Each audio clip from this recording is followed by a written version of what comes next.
The scene opens with a tense silence, the kind that feels heavier than words. Cameras pan across a dimly lit living room where Yandy Smith sits alone. Her phone face down on the glass table, the screen still lit from the last message she read. Her expression is unreadable, caught somewhere between heartbreak and exhaustion. It has been weeks since the rumors started that Mendeecees had been seen in Atlanta without his wedding ring, laughing too closely with someone who wasn't his wife. Blogs had torn them apart, fans had chosen sides, and for the first time, Yandy's silence had said more than any statement could. The producers wanted this moment, the moment when she would finally speak. When love and loyalty would clash in front of millions. They didn't know what to expect, and neither did she. When Mendeecees walked in, the entire set seemed to freeze. He wasn't dressed for television. No designer jacket, no change, just a plain black hoodie, eyes tired but steady. He sat across from her, the air between them thick with history. "You ready to talk?" he asked softly. She didn't answer. The camera zoomed in on her hands, trembling slightly as she reached for the tissue beside her. Off-screen, someone whispered, "This is it." Fans watching the preview clip online couldn't believe it. One comment read, "If Yandy forgives him after all this, she's built different." Another said, "This is real love, not TV love." But others weren't so kind. "She deserves better." One fan posted, "He's been playing her for years." The internet was divided before the full episode even aired. Yandy finally spoke, her voice low but sharp. "You embarrassed me," she said. "You made me look like a fool when I stood by you through everything.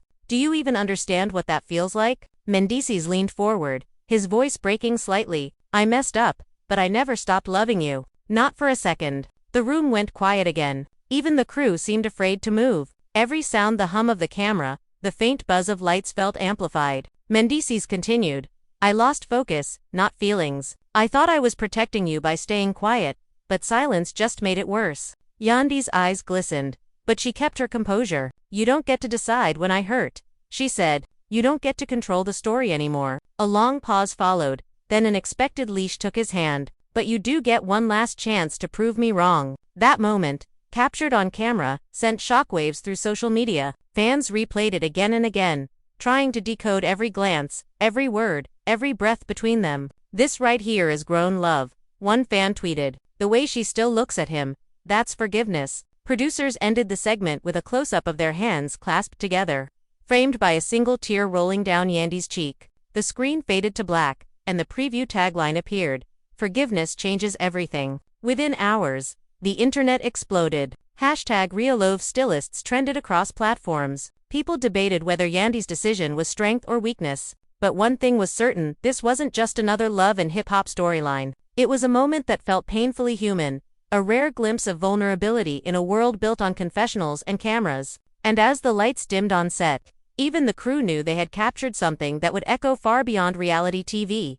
Under the dim studio lights, Yandy sat with her back straight, her face calm, but her eyes told a different story. She wasn't there for show anymore. She was there for closure. The producers whispered behind the cameras, trying to predict how the scene would play out, but no one could. This was real emotion, raw and unscripted. Mendeecees sat opposite her, hands clasped together, the faint sound of his breathing caught by the mic. Everyone knew what was at stake. Years of love, years of sacrifice, years of public humiliation. And now, the world was watching again. "So what do you want from me?" Yandy finally said, her tone steady but tired. Mendeecees looked down, then up again, his eyes filled with regret. "I want peace," he said, "and I want you to know that I never stopped being yours." She almost laughed, but it wasn't out of amusement. It was disbelief. Peace? After everything? After the messages, the photos, the lies? She shook her head slowly. "You think peace comes easy for me? You think I can just wake up and forget what the internet reminded me of every single day?" Mendeecees leaned forward, elbows on his knees, searching her eyes. "You've seen me at my worst," he said quietly, "and I've seen you hold us together when I couldn't.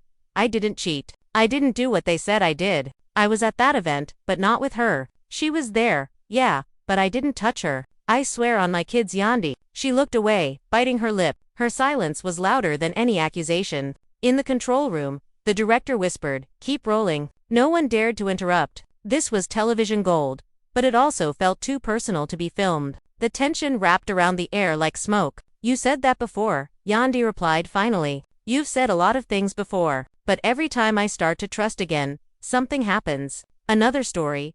Another rumor. I'm tired of defending you, Mendeecees. I'm tired of being the one who believes in love when everyone tells me I shouldn't. He nodded slowly, the guilt written across his face. I know, I made it hard for you. But look at me, please. She didn't. Yandy, he said again, his voice breaking.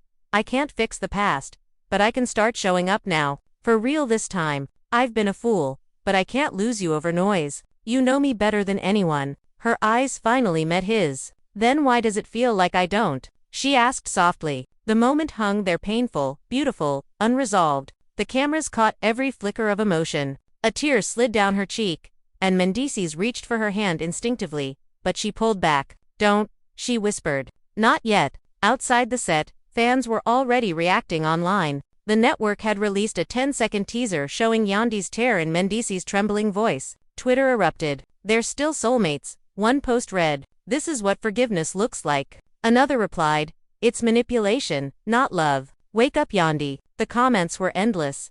A digital courtroom debating their relationship in real time. Back in the room, Mendeecees sat silently, letting her words sink in. You built everything we have, he said finally. The businesses, the brand, the home. You're stronger than me, I'll admit that. But I never meant to drag you through pain. I was lost in my pride. When people said things, I stayed quiet because I thought you knew my heart. But I get it now. Silence can hurt more than lies. Yandy wiped her face with the tissue she'd been clutching since he arrived. It's not just the silence, she said. It's the pattern. You disappear when things get hard. You always have. And I'm the one left to answer the questions. To protect our name, to protect the kids. Mendeecees nodded slowly. You're right, he said. And I've been thinking about that every day since you stopped picking up my calls. I didn't know how to face you. I didn't know what to say. Say the truth, she interrupted. That's all I've ever wanted. The air thickened again. Even the cameramen could feel it. One of them wiped a tear discreetly,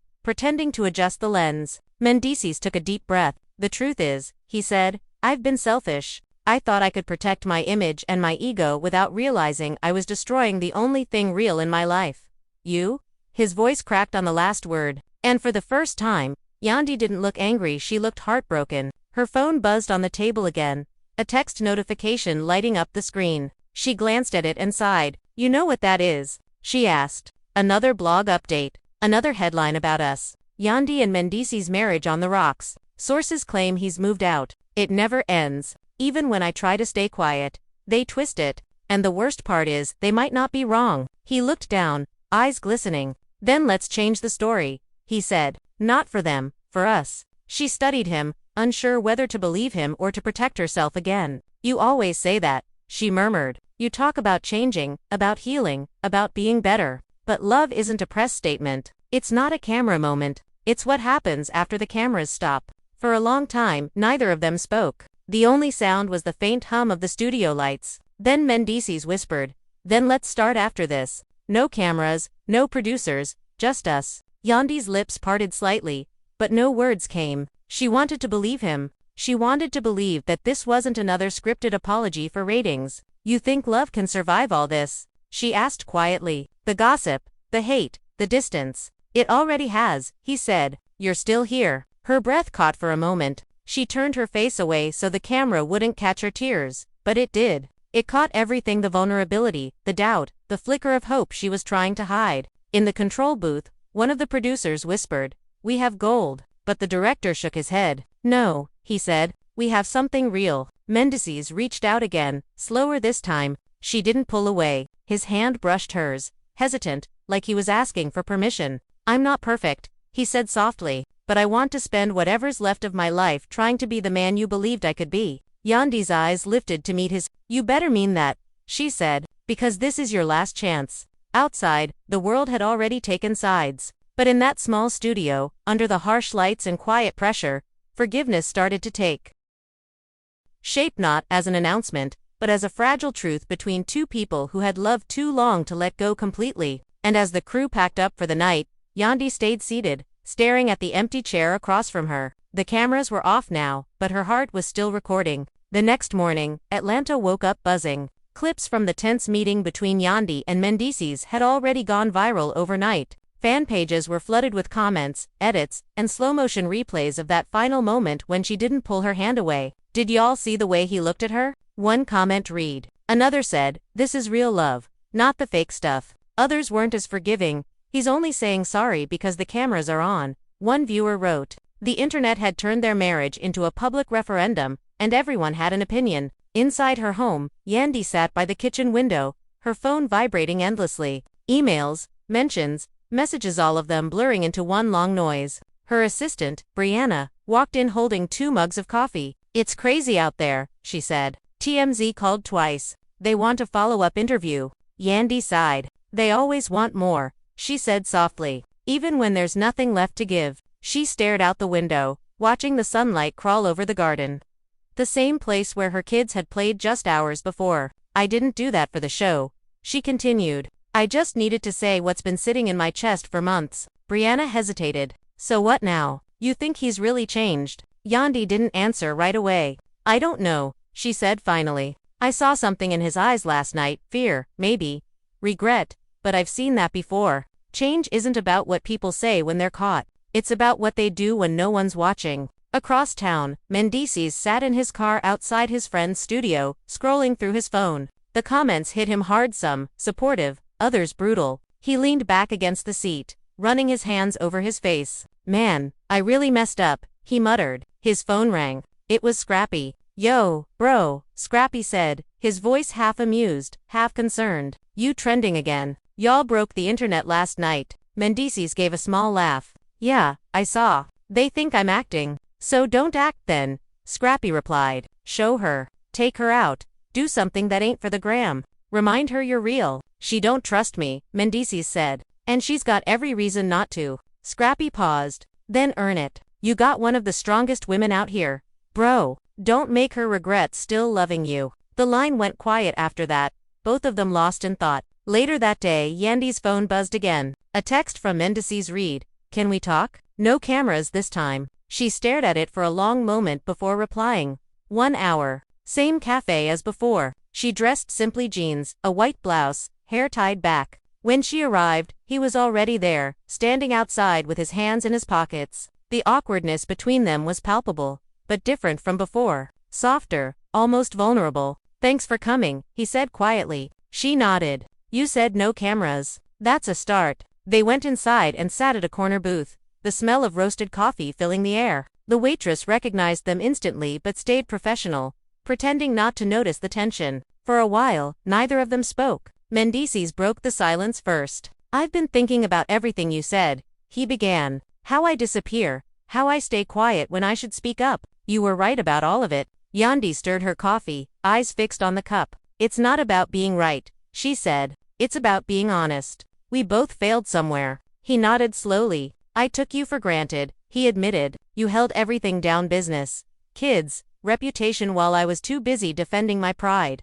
I kept saying I didn't cheat, but that doesn't mean I didn't hurt you. She looked up, surprised by his tone. What changed? She asked. Why now? He hesitated, then smiled faintly. You did. Last night, when you looked at me like you were done, it scared me more than anything. I realized if I lost you, nothing else would matter. The words hung in the air, heavy with sincerity. For a moment, the noise of the cafe faded. Yandy's expression softened. You can't just say that and expect me to forget everything, she said quietly. Love isn't a reset button. I know, he replied. That's why I don't want a reset. I want to rebuild. Their conversation continued for over an hour, moving through old wounds, laughter, even small memories of when things were good. She reminded him of the nights they stayed up planning their future.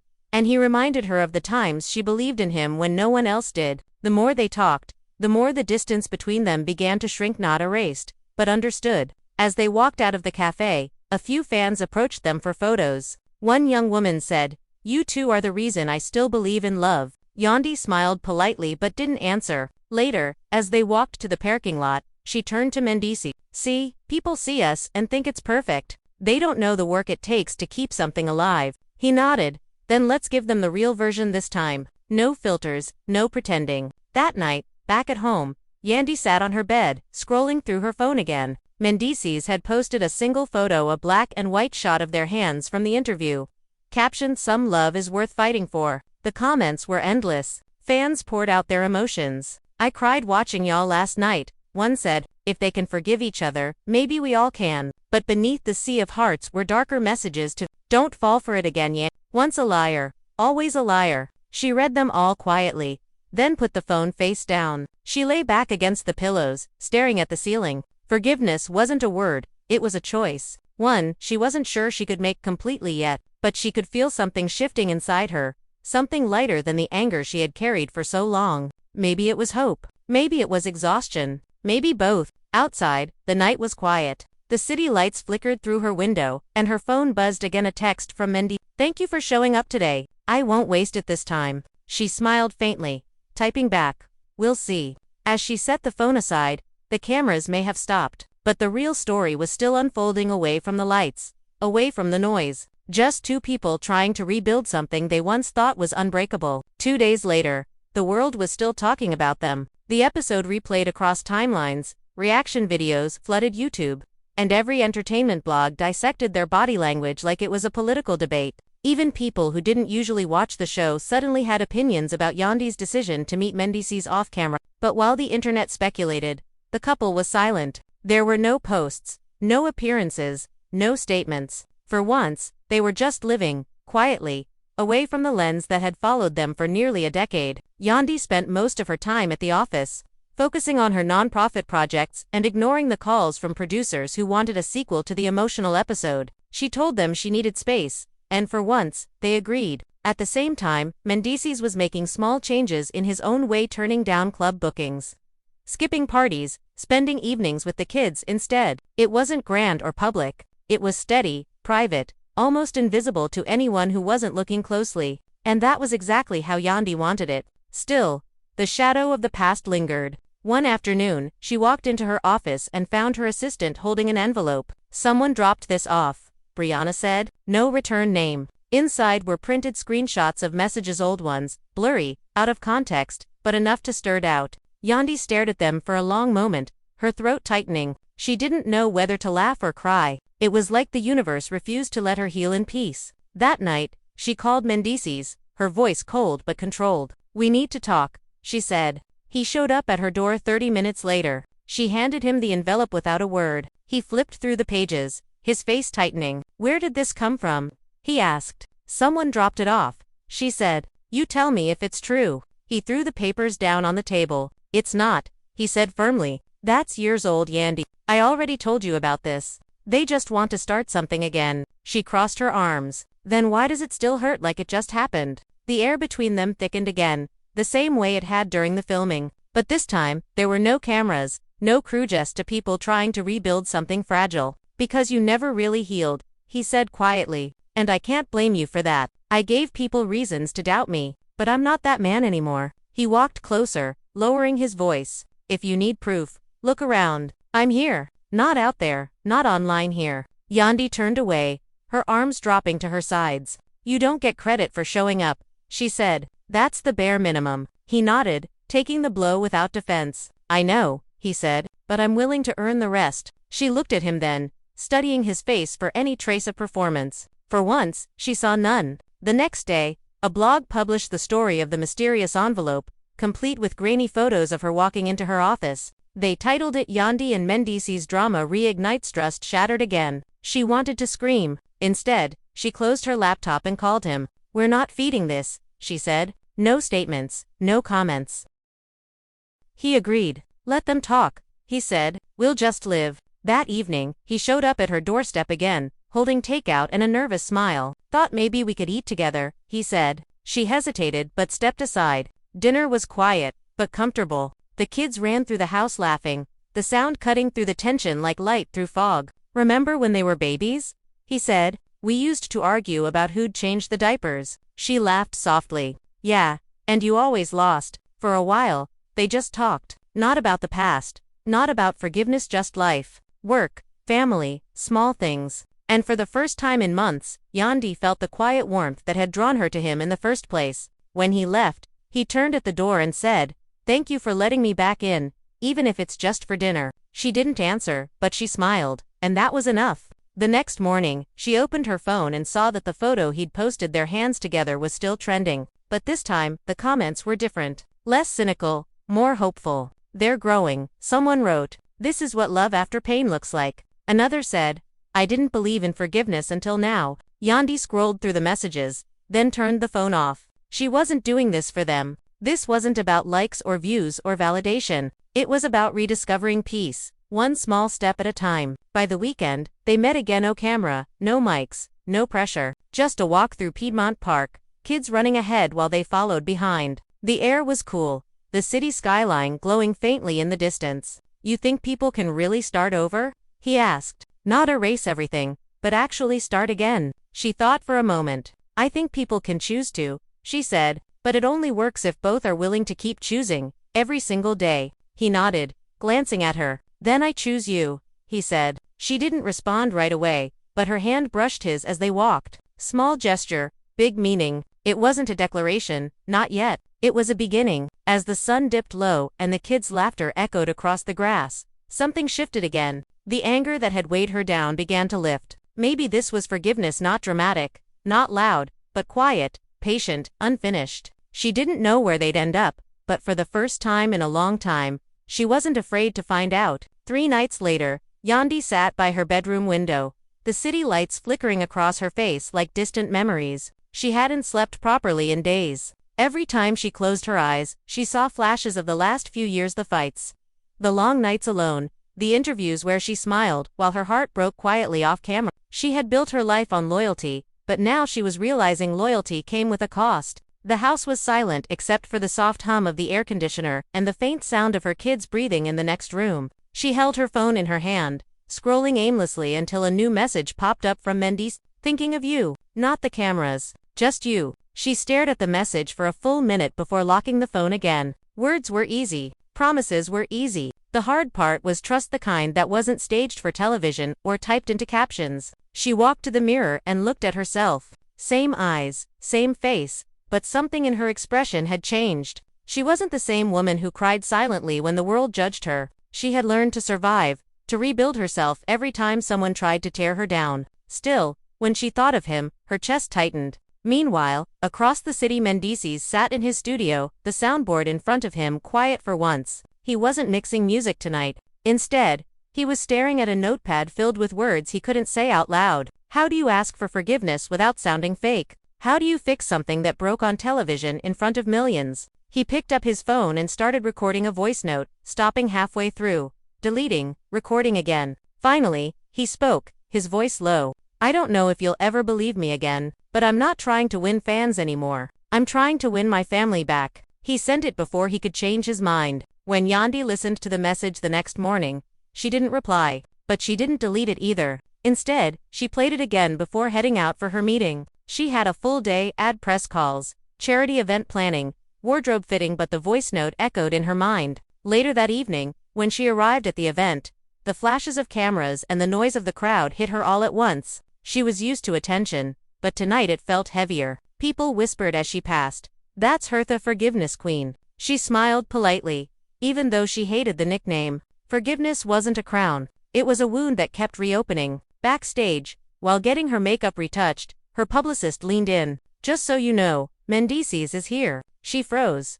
"What?" The network invited him. "They said it might be good for ratings if you're seen together." She looked down, taking a slow breath. "Ratings," she muttered. "It's always about ratings." When she walked out onto the red carpet, he was already there, black suit, silver chain, nervous smile. The photographers went wild as soon as they saw them near each other. He glanced at her, hesitant, as if asking for permission. She didn't speak, but she nodded slightly, and they posed side by side. Flashes erupted like lightning. "Look this way. Smile, Yandy. Is the marriage back on?" She didn't answer any of it. When the cameras stopped clicking, she whispered through her teeth, "You really think showing up fixes things?" He whispered back, "No, but showing up is a start." Later, inside the event, they sat together but barely spoke. The tension was thick enough to cut through. Halfway through the night, the host made a comment on stage, and give it up for the couple, proving that love survives anything. The crowd clapped, the cameras panned to them, and she forced a smile. When the applause ended,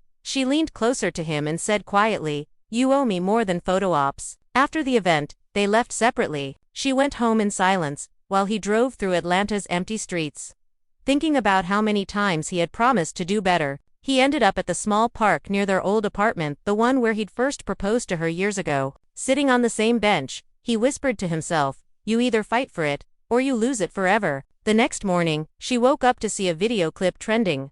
Someone had recorded him sitting at that park, looking broken, talking to himself. Fans were in tears. "This is the first time I believe he's sorry," one wrote. "He really loves her," another said. Others accused him of playing the sympathy card. Yandy read through the comments and shut the app. She didn't want pity, and she didn't want validation. She wanted peace. 2 days later, he showed up at her door again. No cameras, no producers, just him holding an old photo album. "What's that?" she asked warily. "Memories," he said. "The good ones." He walked inside quietly, setting the album on the table. The first photo was of them at their son's 3rd birthday. She laughed softly. "You really kept all these?" "Every one," he said. "Because those were the days we were oos before fame, before the noise." They sat together flipping through the pages. There were pictures of family trips, random selfies, late-night dinners, all moments that felt like another lifetime. At one point, she stopped on a photo of them in Jamaica, both smiling under a waterfall. "We were happy," she said quietly. "Yeah,"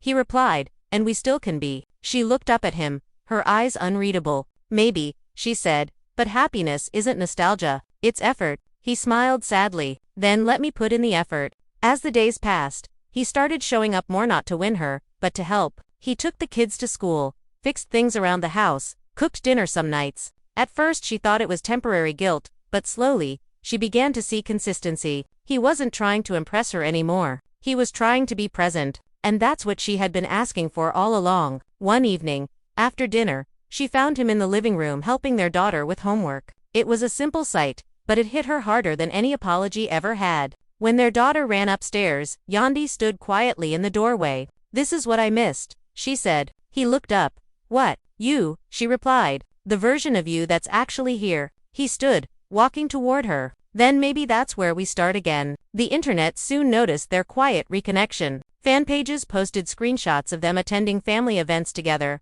walking hand in hand, smiling again. Some accused them of using forgiveness as a publicity tool, but most people celebrated them as an example of endurance. "They made it through everything." One comment said, "Black love wins again." But inside the walls of their home, the reality was more complex. They still fought, sometimes small arguments about trust, about communication, about the scars that didn't fade. One night, during a particularly heated moment, Yandy shouted, "You don't get to tell me how to heal." He froze, eyes wide. She immediately regretted yelling, but it was too late. "I know," he said quietly. "I just want to be here while you do." The words disarmed her completely. After that, something softened between them. She began to let him in again, not fully, but enough to start rebuilding what fame and pride had broken. She posted a simple message one morning. "Forgiveness isn't forgetting, it's choosing peace over pain." It went viral within hours. Everyone had something to say, but she didn't care. She hadn't posted it for them. 1 week later, they returned to filming for a reunion episode. The producers wanted a dramatic ending, a reconciliation moment. They set up the lighting, the music, the cues, but what they got was far more real than they expected. When asked if she forgave him, she didn't give a rehearsed speech. She looked at Mendeecees, smiled faintly, and said, "I'm learning too." The audience went silent, and even the host didn't know what to say. After the taping, they walked off stage hand in hand. Outside, it was raining lightly, and for the first time in years, they didn't care about the cameras following them. He opened the car door for her. She smiled, and they drove off quietly, the city lights reflecting off the wet pavement. At home that night, while their kids slept, they sat on the couch in silence. "We really made it through the storm," he said softly. "Not yet," she replied, "but we're finally facing it together."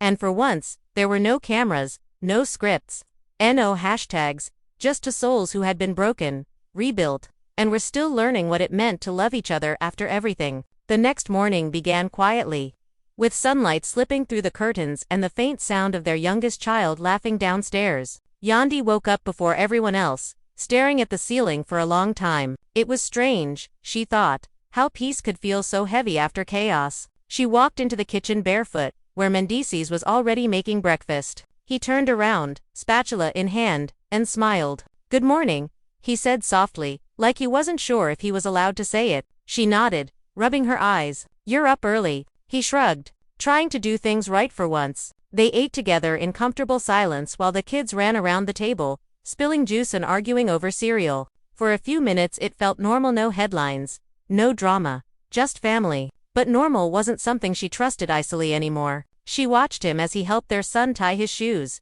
his face patient, calm. He looked like the man she fell in love with, the man who used to dream about building something that lasted. Maybe he still could be. Later that day, she went to a meeting at her boutique. Her employees whispered quietly when she walked in. Everyone had seen the latest viral clip of her reunion statement. "I'm learning to forgive." It had been shared everywhere, even on talk shows. Some praised her strength, others called her naive. She ignored all of it, choosing to focus on the numbers in front of her: sales, partnerships, new product lines. But her mind kept wandering. Forgiveness wasn't a single moment. It was a process. And sometimes, it hurt more than anger ever did. Back home, Mendeecees was scrolling through comments on his latest post, a short video of him at the park with their kids. Most were supportive, but a few cut deep. "We'll see how long this lasts." One said, "Men like him don't change." He put the phone down, staring at the wall. He knew people didn't believe in him. Maybe they were right to doubt. But for the first time in his life, he wanted to prove something, not to the world, but to the woman who still looked at him like she was trying to decide whether to stay or leave. That evening, she came home exhausted. He met her at the door, offering to take her bag. "You good?" he asked. "Long day," she said, kicking off her heels. He followed her into the kitchen, where she poured a glass of water and leaned against the counter. "They want me to do another interview about the reunion," she said. "I told them no. I'm tired of explaining us to strangers." He nodded. "Good. Some things ain't for them." She looked up at him, studying his face. "You really mean that?" He nodded again. "Yeah, I used to care too much about how people saw me. Now I just care about how you see me." She smiled faintly, shaking her head. "You talk like a man who's been reading self-help books." He laughed. "Nah, just a man who finally started listening." They spent the rest of the night in the living room, watching a movie with the kids. Somewhere between the laughter and the popcorn, she caught herself leaning against his shoulder without realizing it. He didn't move, just wrapped his arm around her gently. And in that small, quiet moment, forgiveness felt less like a battle and more like breathing. A week later, the producers reached out again, offering them a joint appearance on a national talk show. "It'll be good exposure," her manager said over the phone. "People love redemption stories." Yandy hesitated. She had promised herself she wouldn't turn her personal healing into entertainment again. But then she thought about it differently. What if, telling their story on her own terms, helped someone else who was struggling privately? After a long pause, she said, "Okay, but no scripts,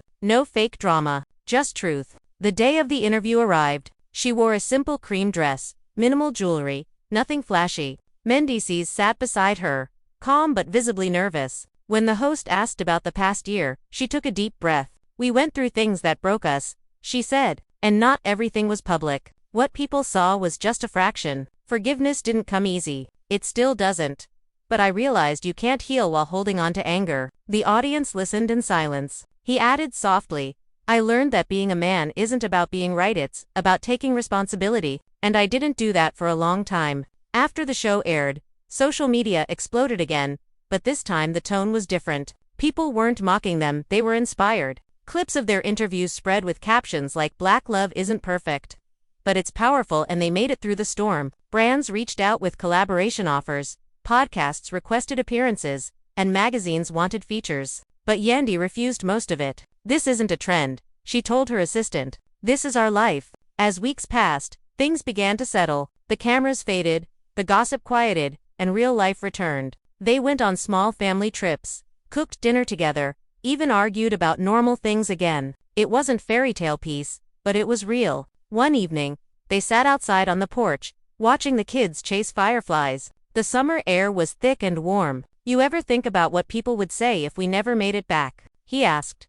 She smiled softly. "They would have said we failed. But maybe it wouldn't have been failure, just a lesson." He nodded, then reached for her hand. "And what do you call this?" he asked. She looked out at their children playing. "This," she said. "This is grace." Time moved forward, quietly and steadily. She went back to managing her business and community work, while he started mentoring young men, teaching them how to avoid the mistakes he once made. "You can't lead if you haven't fallen," he told them. His story became one of accountability, not excuses. She was proud, even if she didn't always say it. One night, While scrolling through old photos again, she found a picture from years ago, one of the first they took together. They were young, broke, laughing at nothing. She stared at it for a long time before sending it to him with the message, "We've come a long way." He replied almost instantly, "And we're still going." She smiled, set the phone down, and leaned back. For the first time in a long while, her heart was quiet. Not because everything was perfect, but because she'd made peace with imperfection.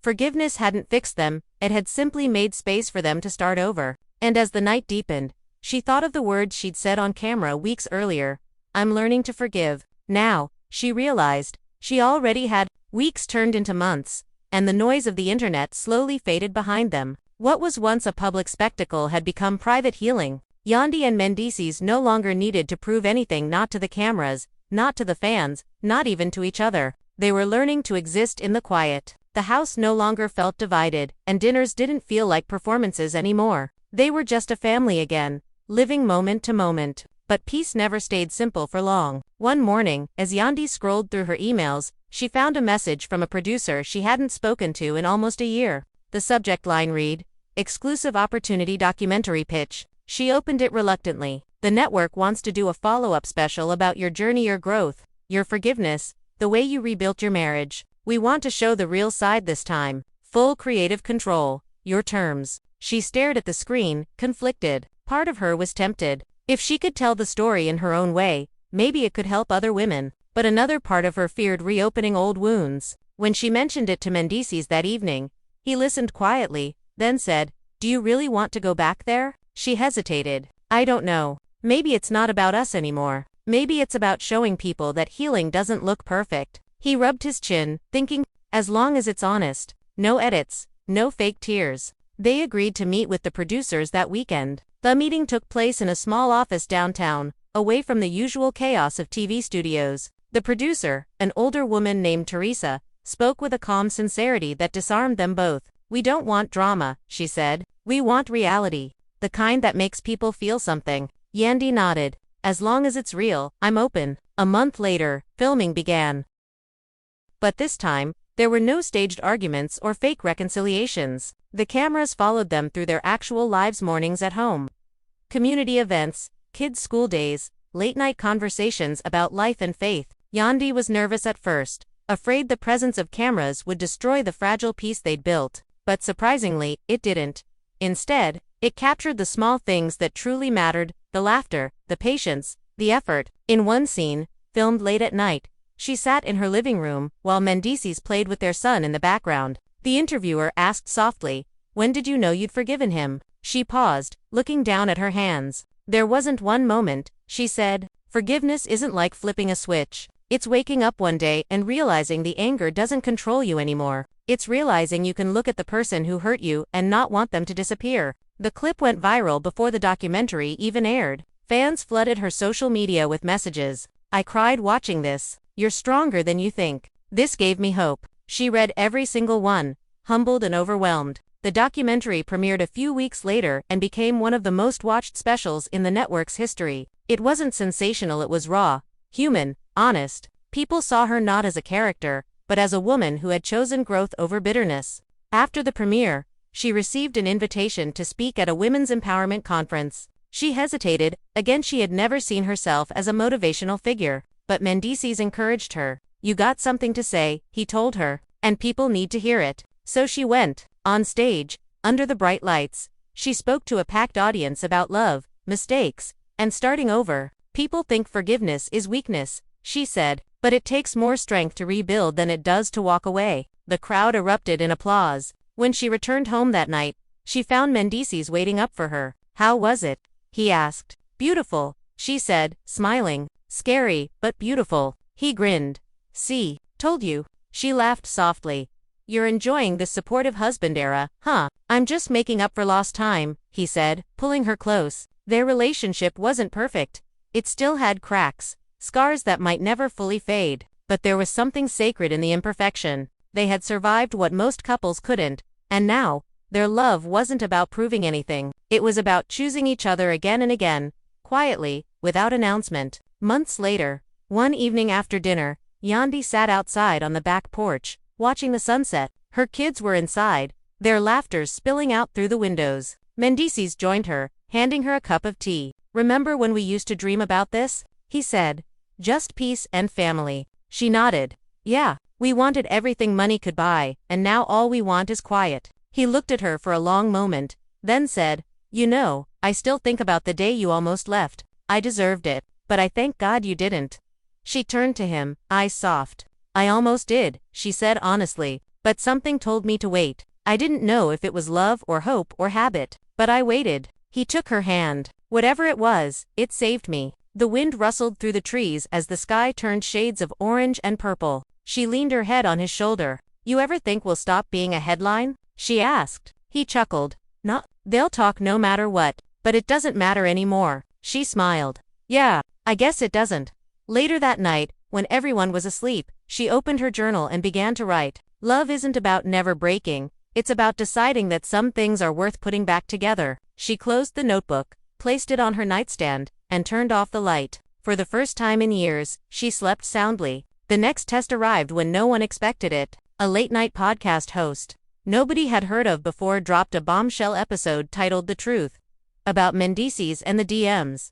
Within an hour, it climbed the trending charts, pushed by gossip accounts and bored night owls who loved to see a happy ending wobble. A distorted voice claimed to be a woman from Houston who said she had messages, who said he flew her out, who said he promised her the world and then disappeared. Screenshots flashed on the podcast's YouTube version, cropped tight, names blurred. The captions screamed proof while the dates told a story that did not quite add up. Still, the damage was done. Fans were shocked. Emotions ran high. The family was left divided again, not inside the house but in the comments, in the group chats, in the calls from cousins who meant well but still asked, "Sis, you seen this?" Yandy was in a rideshare coming back from a late meeting when Brianna texted the link. She watched the clip twice, her face still as stone. The driver glanced at her in the mirror and said nothing. Even strangers knew when silence was safer. At home, Mendeecees sat at the kitchen table with the mail scattered like small white flags of surrender. He looked up as she walked in. She placed her phone on the table and pressed play.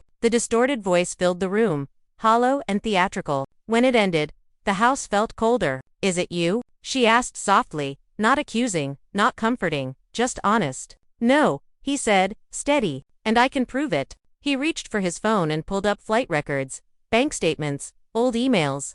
The kind of boring data that never trends but always tells the truth. The dates in the podcast overlapped with a charity tour they had done together, with school drop-offs, with a live event where they'd been photographed at the exact time the host claimed he was in Houston. He slid the proof across the table one by one. Logic is rarely romantic, but that night it felt like love. She followed the paper trail with her eyes, then exhaled the breath she had been holding. "Okay," she said, "then we don't feed it." The next morning they woke to chaos anyway. A popular blog ran with the rumor, trimming the doubt and inflating the scandal. The headline said Mendeecees caught again, and left the question mark dangling like a hook. He started to respond on Instagram, but she touched his hand. "No, we're not fighting a ghost." He deleted the draft. Instead, they called their lawyer and a cybersecurity friend who owed Yandy a favor. By afternoon, the friend reported back. The screenshots had metadata inconsistencies. The timestamps were manipulated, and the handle watermarks suggested an editing app used for fakes. A deeper forensic check on the audio showed a cloned voice. It wasn't even a good one. That night, Yandy recorded a short video in her office. Hair pulled back, no makeup, eyes clear. She didn't address the rumor directly. She addressed her boundaries. "Truth does not need volume," she said. "We are good. We are focused on our family. Don't let strangers profit off your pain or ours." The clip was calm but firm. It landed like a stone in a noisy river and the splash was enough. Supporters rallied. Even a few celebrities reposted it with the caption, "Protect Peace." By morning, the podcast episode had been flagged, then removed for manipulated content after a manual review. The host tried to pivot to another conspiracy, but the wave had already broken. Still, the scare left a residue. That weekend, while the kids were at a friend's birthday party, they walked the Beltline quietly, hands brushing, minds racing. "Every time we start breathing, something tries to choke us," Yandy said. "Maybe that's the lesson," he replied. "We learn how to breathe underwater." She smiled despite herself. "You and your metaphors." He squeezed her fingers. "Look, I can't stop people from lying, but I can keep telling you the truth, even when it's boring." "Boring truth," she said, tasting the phrase. I like that more than romantic speeches. Good, he answered, letting the words sit between them like a vow. The documentary crew asked if they could include a segment about the deep. She declined at first, then reconsidered. One scene, she told Teresa, but no dramatics. Show the forensics, show the facts, and show why women are exhausted from having to defend stability like it's a crime. Teresa agreed. The edit was clean, respectful, almost clinical. When that episode aired, the audience learned more about digital manipulation than they had in a year of scrolling. In the comments, a new chorus emerged. We're sorry for believing everything. A rare apology from the internet. Days marched on. School calendars, grocery runs, scheduling battles, small joys. Mendeecees kept mentoring on Tuesdays and Thursdays, and sometimes he brought his mentees over for dinner. They were quiet boys with heavy pasts and empty calendars, and Yandy made sure the table was full. One evening, after a session on accountability, one of the boys lingered in the doorway. Miss Yandy, he said, voice low, do people ever forgive for real? She thought for a moment. Forgiveness isn't a door that swings once, she said. It's a hinge you oil. He nodded like he understood more than his age should allow. Then came a family ripple from the other side. An aunt called Yandy and said the elders wanted to talk, not about the rumor, not about the show, but about vows. About the idea of a reset that meant something spiritual, not televised. The family prays for y'all, the aunt said, but sometimes prayer needs a ritual. Yandy listened carefully. She had grown up around women who turned pain into prayer, and then into work. She could feel the wisdom in it. That night, she told Mendeecees what the aunt suggested, a small ceremony, not a vow renewal exactly, more like a blessing. No white dress, no confetti, she said. Just hands on our shoulders and names spoken in love. He nodded, eyes bright. Let's do it. They chose a Sunday. The house filled with smell of stewed okra and roasted chicken and incense brought by a cousin who swore it healed rheums. The elders sat in a circle, and the younger ones stood behind them in soft rows. The kids darted in and out, curious and restless. When it was time, Yandy and Mendeecees stood in the center and bowed their heads. The aunt placed her palms on their shoulders. The old man who once scolded them for filming their pain led the prayer. He spoke of humility and repair, of truth that doesn't shout, and love that does not panic. No cameras, no microphones, tears that weren't content, only release. After, they ate together, laughter bubbling to the ceiling until it felt like a roof of joy. Monday tried to steal it back, as Mondays do. Emails, deadlines, a shipping delay at the boutique. A mentee who didn't show up, a minor meltdown over a lost science project. Ordinary chaos. But the house carried a new echo. The blessing lived in the corners like scent. Even arguments sounded softer, as if the walls had learned to listen. The network wanted another special. This time Yandy said no. We already told enough, she said. The rest belongs to us. Teresa understood. Maybe because she had watched them draw the line and stay behind it with dignity. Instead of a special, the network sent a handwritten thank you and a donation to Yandy's nonprofit. She pinned the note inside a folder marked boundaries. A different opportunity arrived from a quiet corner. A university invited them to co-teach a short course called Narrative, Privacy, and Public Love. It sounded absurd at first, but the syllabus they proposed was beautiful. Week 1 covered media literacy. Week 2 explored conflict repair. Week 3 centered family ethics and community accountability. Week 4 asked the question the mentee had asked at the doorway: do people forgive for real? In class, students debated passionately without cruelty, a miracle in itself. A girl in the back row confessed that watching Yandy choose peace made her reach out to her mother after a year of silence. A boy said he never believed men could change until he watched Mendeecees show up ordinary for months in a row. Tears were quiet. Learning was loud. With the new routine came a new test. Subtler than a podcast and more dangerous than a headline. The invitation to get comfortable. Comfort can rot the edges of effort. One Saturday morning, Mendeecees skipped his mentoring session for the first time since he started. Old friends were in town. A game went late. A night stretched longer than it should. He texted, "I'll make it up next week," and he did. But a small stone dropped into the river of consistency and made ripples Yandy noticed. She did not yell. She did not post. She set a mug down on the table that evening and said, "This is where it begins for a lot of men after the apology, after the documentary, after the prayer. A small drift. I need you to anchor." He listened, head bowed, pride unclenched. "You right," he said. No drift. The next Saturday he arrived early, with extra sandwiches and a lesson plan about boredom and discipline. The boys laughed at the title. Then they listened. Fall rolled in. The kids wore new jackets and brought home art projects shaped like leaves. An email pinged from an old brand offering a campaign that wanted to leverage the forgiveness storyline. Yandy declined with a single sentence. "We don't sell healing." Instead, she partnered with a small local shelter that needed winter supplies. Cameras didn't follow. They didn't need to. One night, with rain washing the city windows and the kind of quiet that wraps a house like a blanket, Yandy and Mendeecees sat at the dining table with a deck of cards between them. No TV, no phones, just the soft shuffle and the tiny gasp when she pulled a lucky draw. He asked, "Do you ever regret staying?" She answered without drama, "I regret the years I stayed in denial. I don't regret staying for the work." He nodded and let that answer live where it landed. A few hands later, she said, "Do you ever regret growing?" He smiled.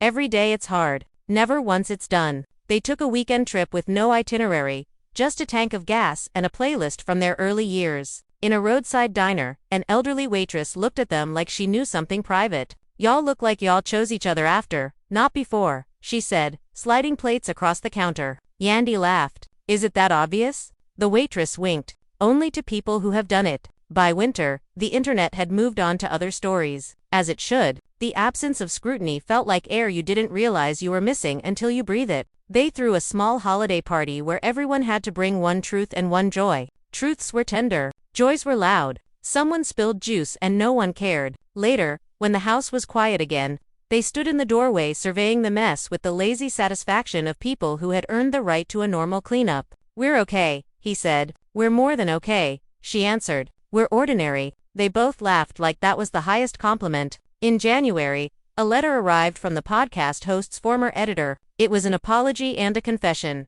The story had been stitched from rumors and incentives.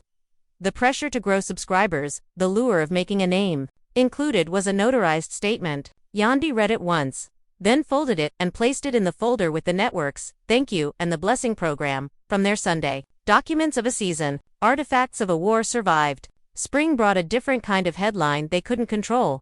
A cousin got into trouble. A nephew needed a couch. A neighbor's son needed bail. The village was calling, as villages do. Yandy and Mendeecees stepped in where they could and said no where they had to. Boundaries held. Love stretched. The kids learned by watching, which is the only real way kids ever learn. On a warm night that felt like a reward, they hosted a barbecue in the backyard. Music, low, grill popping, kids racing, uncles arguing gently about sports. As the stars arrived one by one, their mentees gathered near the porch and asked for a story. Not the TV version, not the documentary version. The real one. Mendeecees started, faltered, then found the right tone. "I hurt the person who knew me best," he said. "Then I tried to fix it by being loud. It didn't work. So I tried being consistent. And it still took time.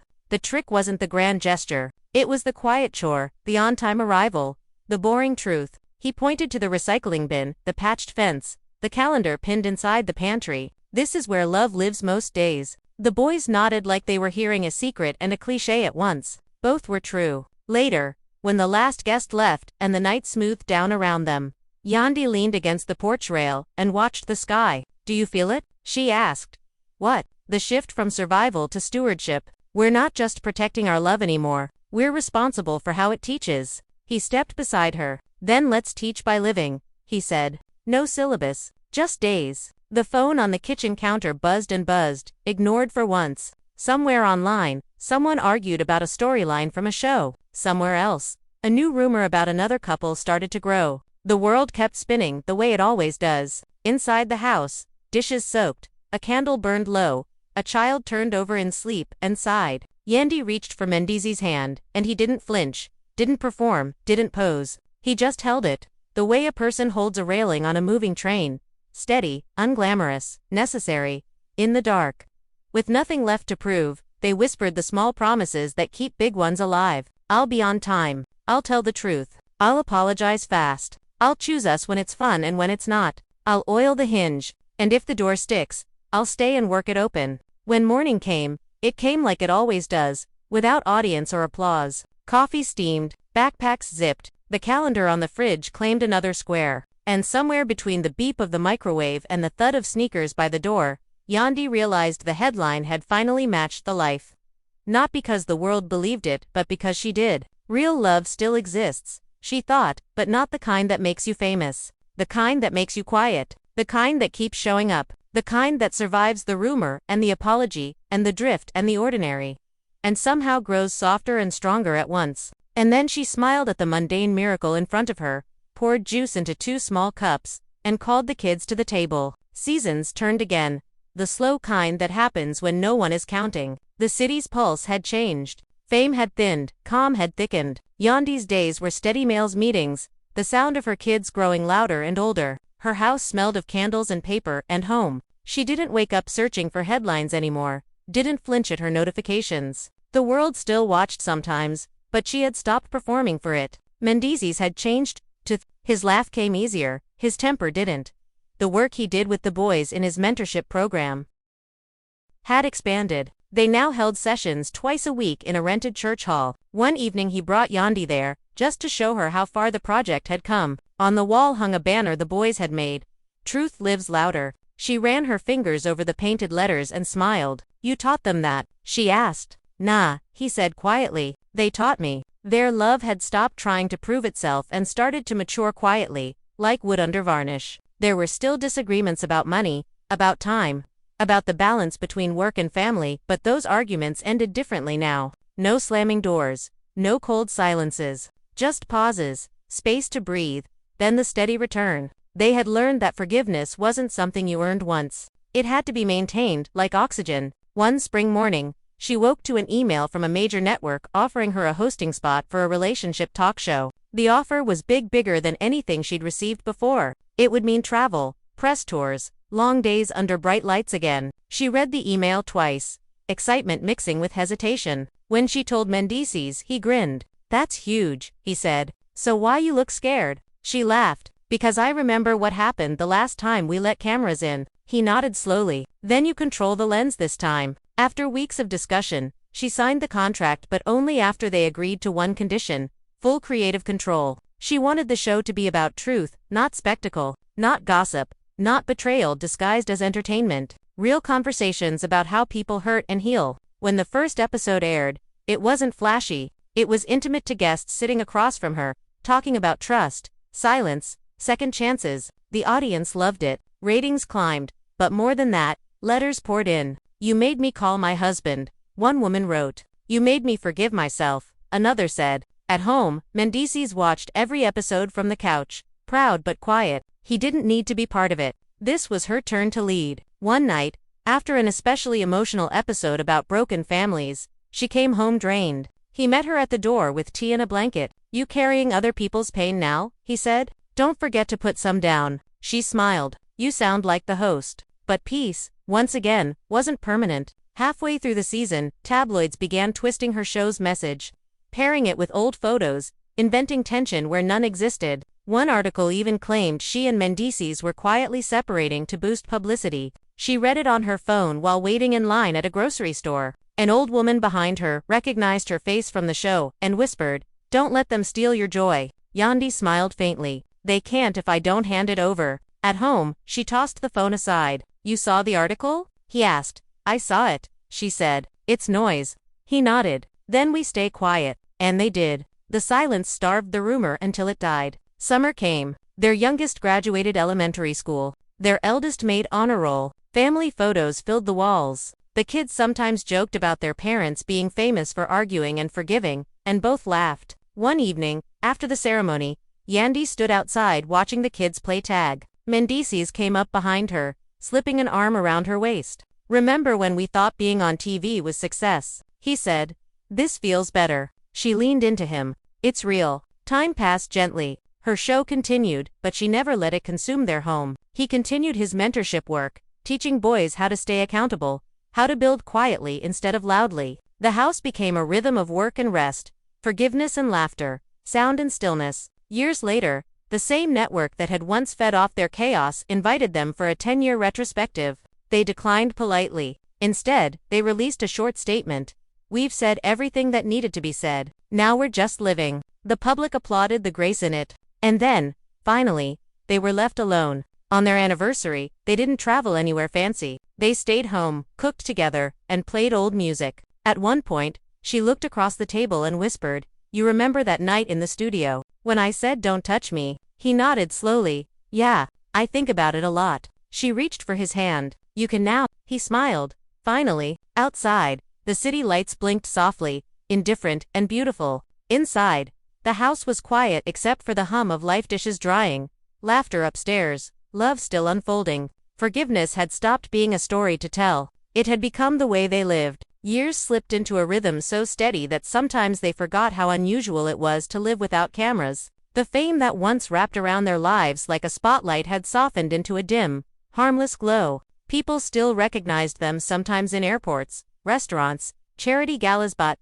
the questions were kinder now. "Are y'all still together?" Fans would ask with smiles instead of suspicion. "We still here," Yandy would answer, laughing. And Mendeecees always followed with, "Stronger than before." It wasn't for the cameras anymore. It was the truth. Their kids grew, not into mini celebrities but into people who valued quiet. Their son wanted to study film, not for fame, but to learn how stories shaped the world. Their daughter started a small jewelry business online, using part of her profits to fund school drives. When people asked who inspired her, she said simply, "My mom forgave my dad and still believed in him. That's love and work." Yandy cried when she first heard that, not from sadness, but from recognition her children had seen everything and still believed in softness. One Sunday afternoon, they sat in the backyard surrounded by the familiar mess of family life, kids' shoes on the grass, half-drunk lemonade glasses, music playing low from a speaker. Mendeecees grilled while Yandy prepared salad, humming to herself.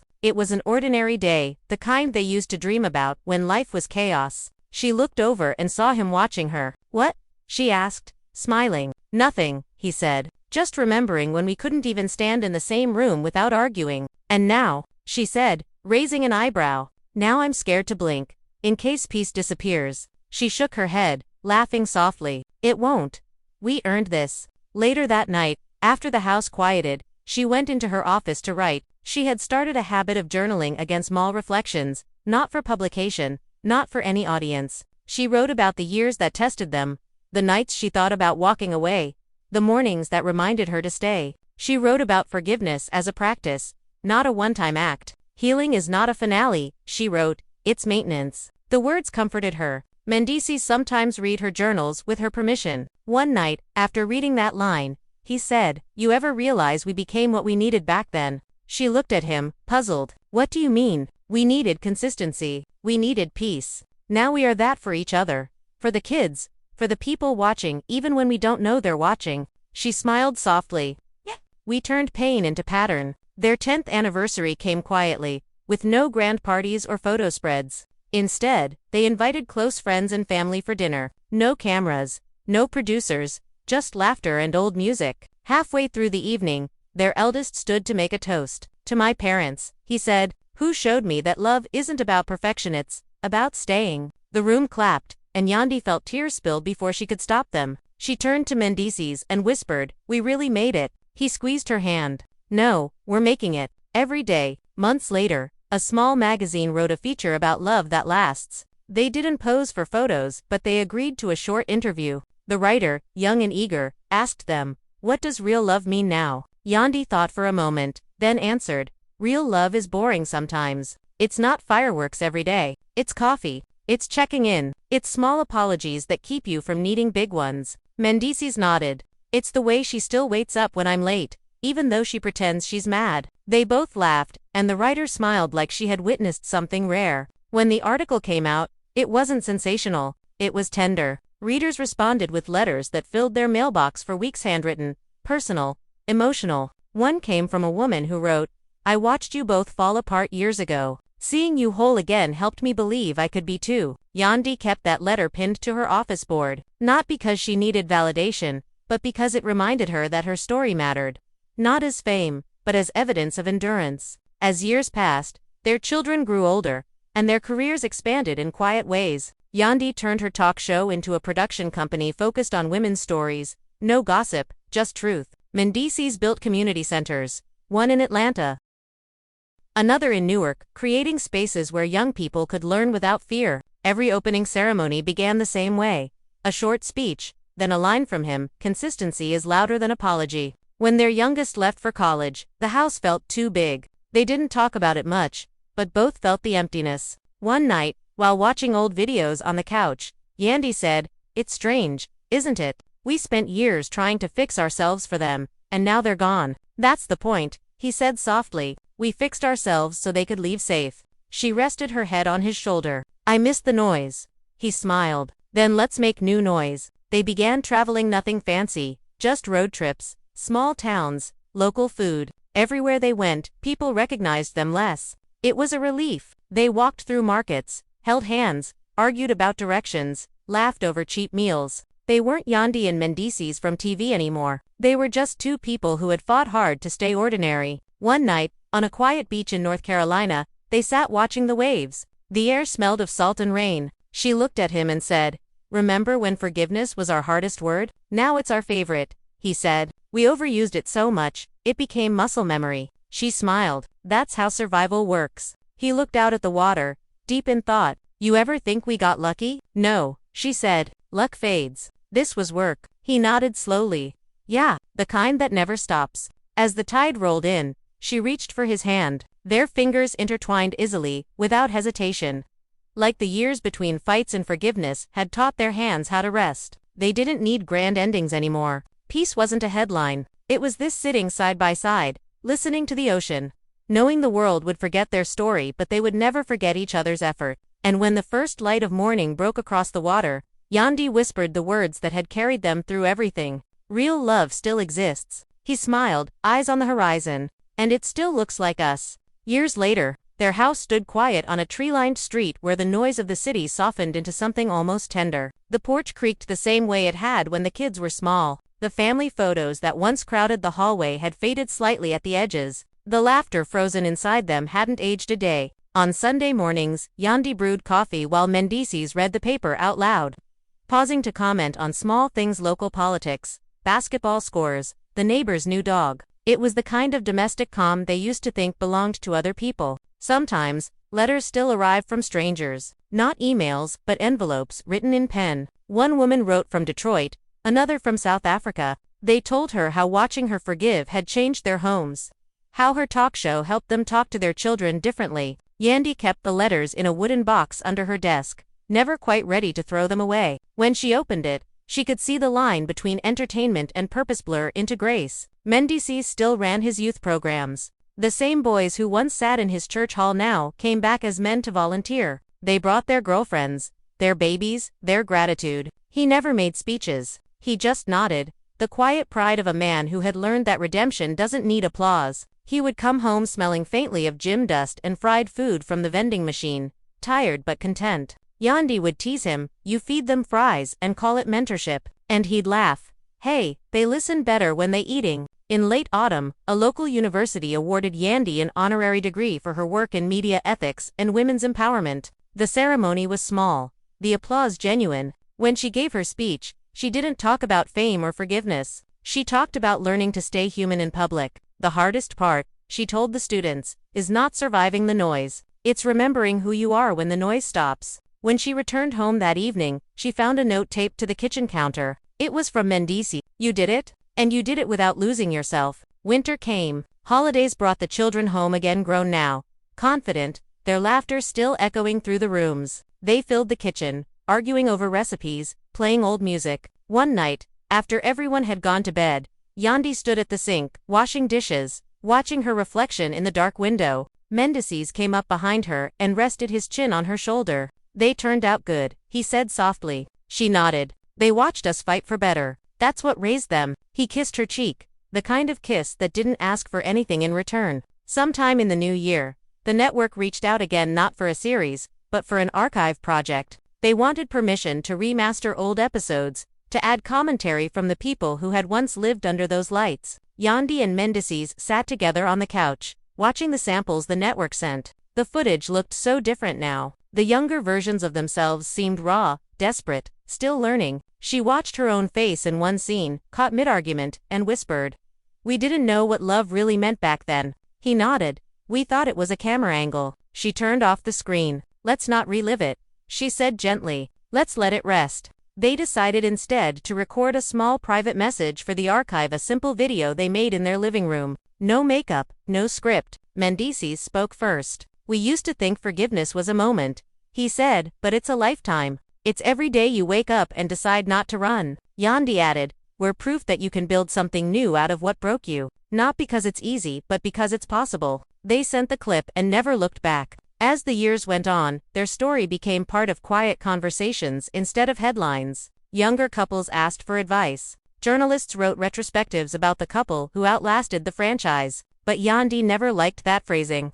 She always said, "We didn't outlast it, we outgrew it." On their 20th anniversary, the kids surprised them with a dinner at the same cafe where they'd once met years ago to talk off camera. The place had changed, new paint, new tables, but the corner booth was the same. When they sat down, Yandy laughed softly. "Full circle," she said. "Yeah," Mendeecees replied. And still spinning, their daughter raised a toast. "To Mom and Dad for teaching us that love isn't magic, it's maintenance." Everyone clapped, glasses clinking under the warm light. Later, when the night ended and the cafe lights dimmed, Yandy and Mendeecees lingered outside on the sidewalk. The city hummed around them, familiar and forgiving. 20 years, she said. "Can you believe it?" "I can now," he answered. She smiled, slipping her hand into his. "You still my headache, and you still my cure." They laughed, the kind of laugh that comes from people who have earned the right to find each other funny again. That night, back at home, Yandy opened her journal for what might have been the last time.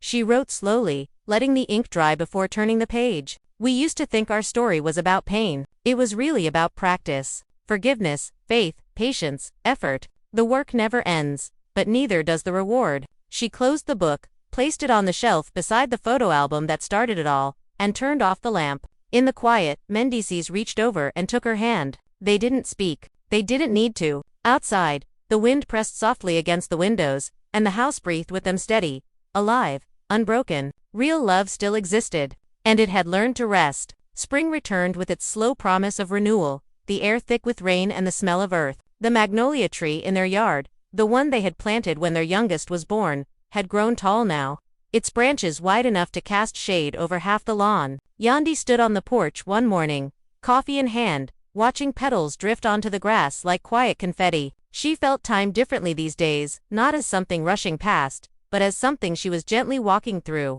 Every small sound, the hum of the street, the whistle of the kettle inside, felt earned. Mendeecees came outside, tying the strings of his hoodie. "You up early again?" he asked, rubbing sleep from his eyes. "Couldn't sleep," she said. "Been thinking about the kids, about how grown they are." He smiled, leaning against the railing. "That's what's supposed to happen. We raise them to go." She nodded. "I know, but it's strange. For years everything felt like survival. Now it's just living." "You saying peace is boring," he teased. She laughed softly. "No, I'm saying it's beautiful." They spent that afternoon sorting through boxes in the attic.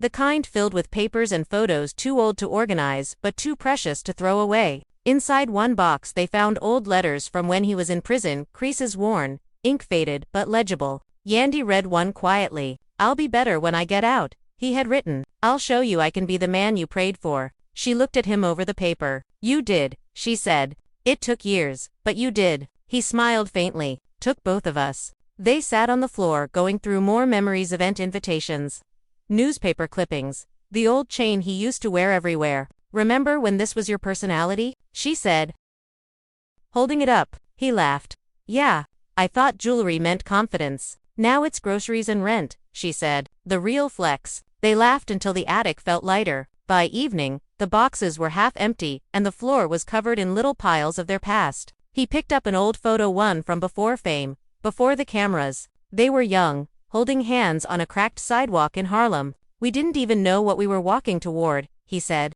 "We just kept going." She looked at the picture. "And somehow, we made it here." That night, they sat outside again under the magnolia tree. The stars were faint, the kind of night where silence wasn't empty but full. "You ever think about how different life could have been if we hadn't stayed together?" he asked. She thought for a moment. "Sometimes, but then I realize I'd have still had to forgive someone, even if it wasn't you. Life doesn't spare us from heartbreak. It just gives us different versions of it." He nodded slowly. "Then I'm glad you picked this one." A breeze moved through the yard, shaking loose a few petals. She watched them fall, soft and slow, You know, she said, I used to think love was about proving people wrong. Now I think it's about proving ourselves right. How you mean? He asked. We stayed because something in us believed it could be good again. And it was. We proved that part of us right. In the months that followed, they began hosting small dinners for young couples' friends, neighbors, sometimes even fans who reached out through her nonprofit. It wasn't therapy or advice. It was just food, conversation, a table big enough for people to be honest. Mendeecees called it the long talk. He told everyone who came the same thing. You can't rebuild a house if you keep opening the windows to every rumor. Yandy would add, and don't confuse forgiveness with forgetting. It's not weakness, it's clarity. Words spread. Before long, the dinners became monthly gatherings. Some couples returned. Others moved on. One night after everyone left, Yandy looked at the empty table and said, It's strange, isn't it? We used to sit here arguing about us, and now people come here to find themselves. Yeah, he said, stacking plates. I guess the table forgave us too. One summer evening, their son called from Los Angeles, his voice bright and hurried. Mom, Dad, the short film got accepted into a festival, he said. They want to screen it next month. It's about you too. About us? Yandy asked. Yeah, about what forgiveness looks like when nobody's clapping. She went quiet for a moment, heart full. We'll be there, she said. The festival was small, independent, full of artists and stories that felt too human for television. When the film played, the audience sat in still silence. On screen, actors reenacted moments from their past arguments, quiet reconciliations, the small gestures that had saved them.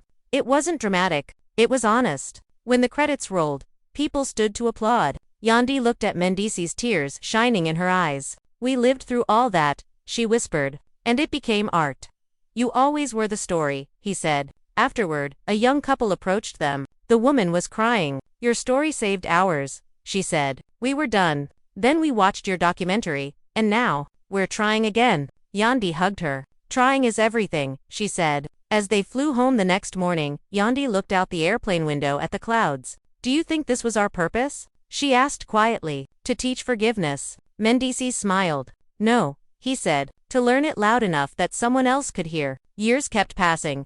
They aged gracefully, lines deeper, hair grayer, but their laughter the same. When their grandchild was born, they cried harder than they ever had before. The hospital room was warm, and the nurse placed the baby in Yandy's arms. She looked at the tiny face and whispered, Welcome to a world we fought to make softer. When the baby grew older, she would sit on their laps and listen to stories. Tell me how you met, she'd say. And Yandy would smile. We met before we were ready to meet. We hurt before we knew what healing was. But we stayed long enough to learn both.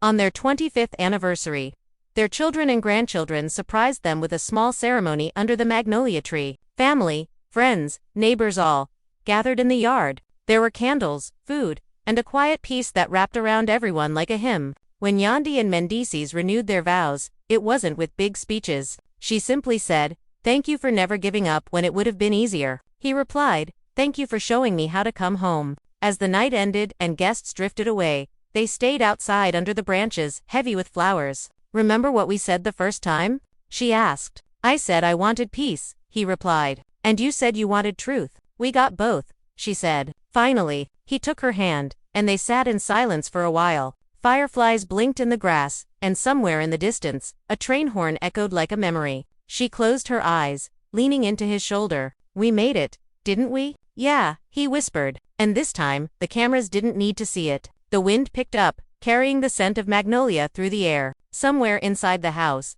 their children's laughter spilled down the hall like a song. And for the first time in a long time, everything was exactly as it should. No noise, no doubt, no pretending. Just love that had been tested, forgiven, and finally at peace. Real love still existed. And it had roots, now. And as the lights fade on this story, you have to ask yourself, what does forgiveness really mean? Is it about saying the words, or showing them every day? Yandy and Mendeecees proved something most people forget. Real love isn't built in moments of calm. It's built in storms, in the silence after arguments, in the choice to stay when leaving would be easier. Their journey wasn't perfect, it was human. It was raw. And maybe that's why it matters. Because in a world full of fast relationships and louder breakups, they found a way to be quiet together and rebuild what fame tried to break. This story reminds us that love isn't a fairy tale. It's a decision you make over and over, even when the world tells you not to. Forgiveness doesn't erase the past, It transforms it.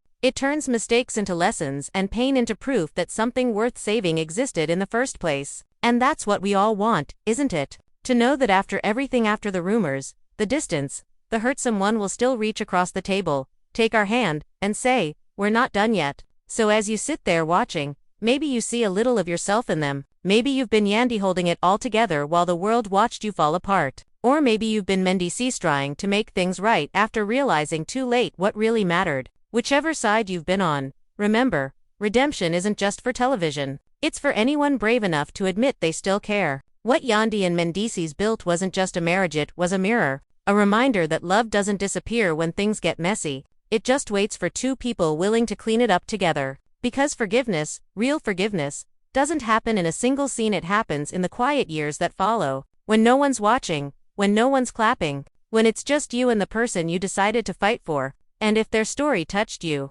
if it made you believe even for a second that peace can come after pain, then share that feeling. Leave a comment. Tell your story. Tell someone you still believe in second chances. Because love isn't a performance, it's a practice. And every time we choose to understand instead of accuse, to rebuild instead of replace, we keep that practice alive. So go ahead, hit that like button if you believe real love still exists. Subscribe if you want more stories that show the truth behind the headlines. And in the comments, tell us what forgiveness means to you. Maybe you're healing, maybe you're hoping, or maybe you've already found your way back to someone who never stopped being home. Whatever your story is, let it remind you that love can survive anything, as long as both hearts are still willing to show up. Because if Yandy and Mendeecees taught us anything, it's this: love doesn't end when the cameras stop. That's where it really begins.